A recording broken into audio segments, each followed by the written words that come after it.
L'Éthiopie, où l'appel lancé par le Premier ministre Abiy Ahmed semble désormais porter ses fruits. L'armée fédérale éthiopienne a annoncé lundi avoir repris deux villes stratégiques, Dessie et Kombolcha, situées sur la route reliant Addis Abeba au nord du pays et à Djibouti. Il y a un mois, le Front populaire de libération du Tigré menaçait de marcher dans la capitale après avoir pris le contrôle de ces localités. Le Premier ministre éthiopien, annoncé sur le front depuis fin novembre, a laissé entendre que les rebelles subissaient de lourdes pertes et étaient incapables de résister à l'assaut de l'armée. Le porte-parole du TPLF parle plutôt de repli stratégique face à la puissance de feu de l'adversaire, une poussée des forces loyalistes qui n'est pas sans appréhension. Lundi, les États-Unis et leurs alliés occidentaux mettaient en garde contre une chasse aux sorcières perpétrée par le gouvernement éthiopien. Nos partenaires ont lancé, comme vous l'avez dit, un appel fort, une condamnation ferme contre la conduite que nous avons vue. Nous appelons le gouvernement éthiopien à cesser cette détention massive sur les bases ethniques, a déclaré Ned Price, porte-parole du département d'État américain. Dans leur communiqué commun, ces puissances citent les informations d'Amnesty International et de la Commission éthiopienne des droits humains faisant état d'arrestations de Tigréens à grande échelle, dont des prêtres orthodoxes, des personnes âgées et des mères avec leurs enfants. Selon l'ONU, la guerre en Éthiopie a déjà fait plusieurs milliers de morts, plus de 2 millions de déplacés et a plongé des centaines de milliers d'autres personnes dans des conditions proches de la famine depuis que le conflit a éclaté en novembre 2020. Nous sommes avec Gamal Abina pour commenter cette actualité éthiopienne. Bonsoir à vous, Gamal Abina. Eh bien, le Premier ministre Abiy Ahmed a annoncé sur le front de bataille. On récolte les premiers fruits de ces opérations sur le champ des combats du côté de l'Éthiopie. Tout à fait. On constate qu'on est très loin des champs de victoire monumentaux qui étaient annoncés il y a encore 2 ou 3 semaines, où, rappelons quand même que les Tigréens prétendaient pouvoir prendre la capitale. La première contre-offensive, il y a 4 villes importantes qui tombent sous l'escarcelle du Premier ministre Abiy Ahmed.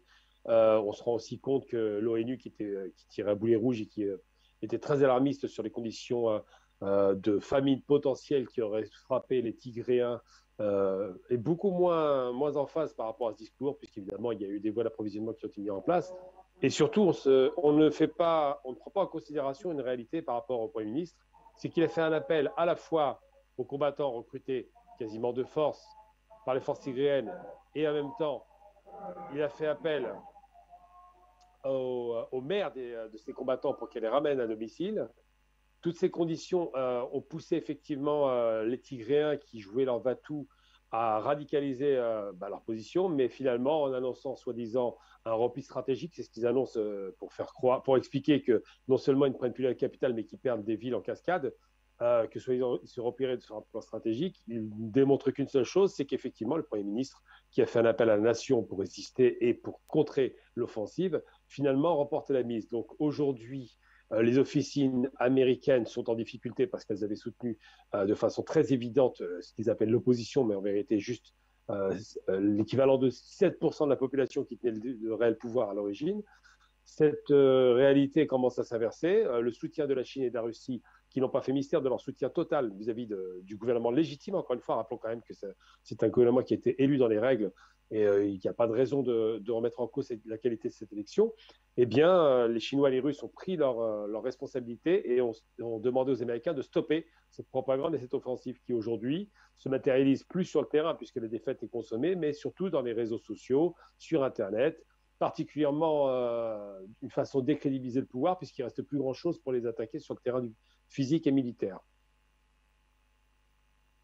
Abina, comment d'après vous on peut expliquer actuellement la position américaine? On a écouté dans la brève Ned Price qui parlait au nom d'une communauté internationale, entre guillemets, qui demandait au pouvoir du Premier ministre Abiy Ahmed de cesser les arrestations contre le peuple tigrien. Il y a quelques semaines encore, ces derniers semblaient vouloir que ces rebelles du Tigré prennent la capitale, étant donné que ces derniers ont été voués à l'échec. Comment on peut expliquer la nouvelle position américaine, Gamal Abina?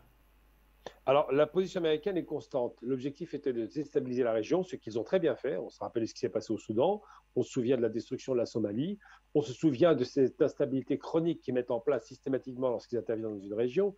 Les États-Unis ne sont pas des faiseurs de paix, contrairement à l'idée reçue, ils ne l'ont jamais été. Ils sont toujours arrivés sur les théâtres de guerre, souvent à la fin de la guerre, comme à la Première et la Seconde Guerre mondiale, mais en aucun cas pour amener la paix. C'est surtout pour contrôler la région lorsqu'ils interviennent. On l'a vu au Vietnam et un peu partout dans le monde. Donc aujourd'hui, les Américains sont en difficulté parce qu'ils ont parié sur le mauvais cheval. Ils ont cru que parce que l'essentiel des cadres de l'armée éthiopienne venait des Tigréens, eh bien, ça ferait s'effondrer, comme on l'aurait pu l'imaginer, l'armée fédérale, l'armée donc légale. Ça n'est pas arrivé. Ils ont essayé de refaire le coup de la Libye, ça n'a pas abouti. Et aujourd'hui, les Américains sont bien piégés parce qu'ils ont à la fois en face d'eux un homme déterminé qui a amené à lui la population, car la popularité d'Abiy Ahmed n'a pas été entamée, loin s'en faut. La mobilisation qu'il a demandée était au rendez-vous, bien que forcément, ce ne sont pas forcément des gens très entraînés, mais ils sont très, très déterminés pour protéger leur pays. Et surtout, l'objectif américain qui est affiché depuis 1994, en vérité, puisque la fédération a été décrétée à ce moment-là, c'était de fractionner, de fragiliser le pays. C'est une stratégie qui est pensée depuis très longtemps au Moyen-Orient, qui s'est élargie dans la région, puisqu'il faut se rappeler quand même que l'Éthiopie, c'est la corne de l'Afrique, que la liaison entre l'Éthiopie et le Moyen-Orient est très très forte. Preuve en est aujourd'hui d'ailleurs, les Émirats arabes unis qui ont compris le piège ont retourné, encore une fois, ont changé leur fusil d'épaule et soutiennent l'Éthiopie. Donc l'Éthiopie a le concours de beaucoup de nations, pas des moindres, hein, je parle des Émirats, mais bien évidemment de l'Iran, de la Chine, de la Russie, donc ce qui est en gros le nouveau bloc de l'Est hein, qui est en train de se mettre en place. Et les États-Unis sont coincés dans leur manipulation et leurs mensonges. Il ne leur reste donc plus qu'une seule stratégie pour obtenir gain de cause, pour donner le sentiment qu'ils étaient dans le bon côté, dans le bon camp en vérité, puisqu'ils ont été dans le camp de ceux qui ont quand même provoqué la guerre, il ne faut pas oublier.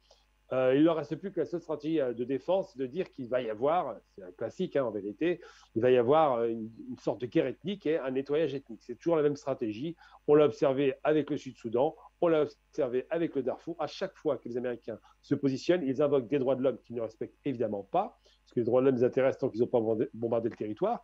Et surtout, ils invoquent les droits de l'homme pour diaboliser la personne qui légitimement rétablit la paix civile sur son territoire. Les États-Unis sont très embêtés parce qu'en vérité, ils ont perdu la main dans la région et qu'il ne reste plus que la propagande pour tenir le coup. Alors évidemment, les différents envoyés spéciaux qui vont être envoyés vont donner le sentiment qu'ils veulent la paix, mais la paix sera imposée malheureusement, on peut le dire, par les armes parce que le Premier ministre Abiy Ahmed a pris l'initiative de l'attaque. Ce prix Nobel de la paix est devenu chef de guerre parce qu'on l'y a forcé. Ce prix Nobel de la paix est allié avec un pays avec lequel il a fait la paix, qui est donc l'Érythrée, et les Érythréens qui ont voulu se rebeller, je parle bien des militaires, c'est bien de cela dont il s'agit, ce n'est pas le peuple, il ne faut pas mélanger le peuple et les dirigeants. Les Érythréens qui ont voulu se rebeller sont pris en tenaille entre deux forces qui sont très coercitives et qui, on avait tendance à l'oublier, sont des forces très bien équipées. Ce ne sont pas des petites forces militaires auxquelles ils sont confrontés. Donc les États-Unis sont coincés, ils ne peuvent pas intervenir parce que les Russes et les Chinois les ont mis en garde.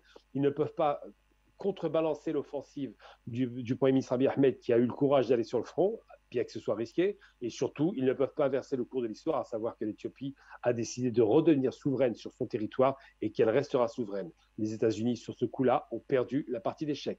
Il faudra qu'ils trouvent un autre terrain pour s'exprimer, mais l'Éthiopie, ils peuvent oublier, et la Corne de l'Afrique, si tout se passe bien, il trouvera réellement son compte et son développement, nous l'espérons.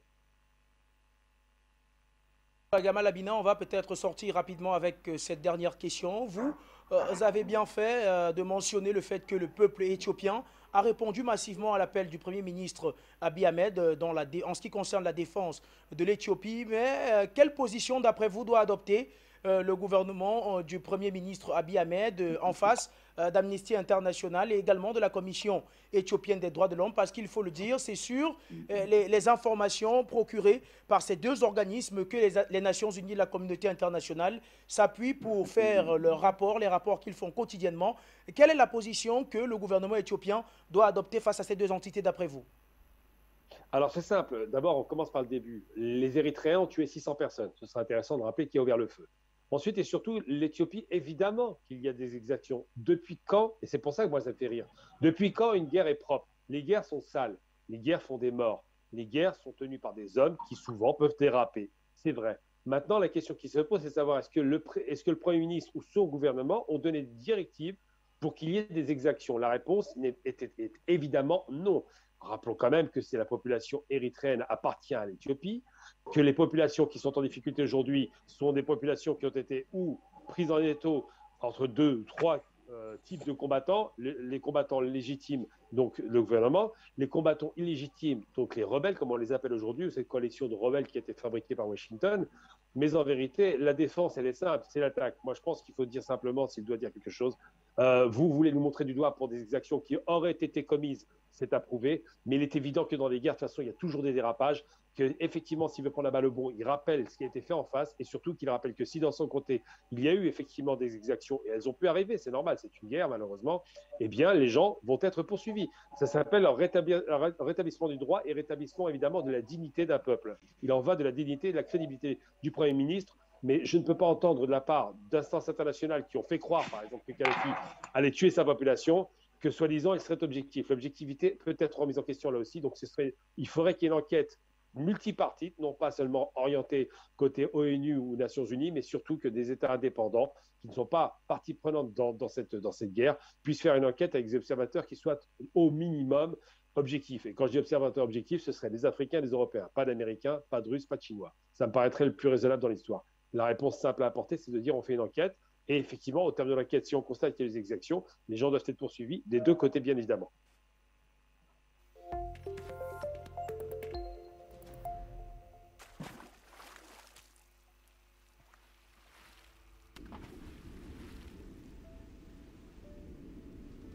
Afrique Média. Le monde, c'est nous.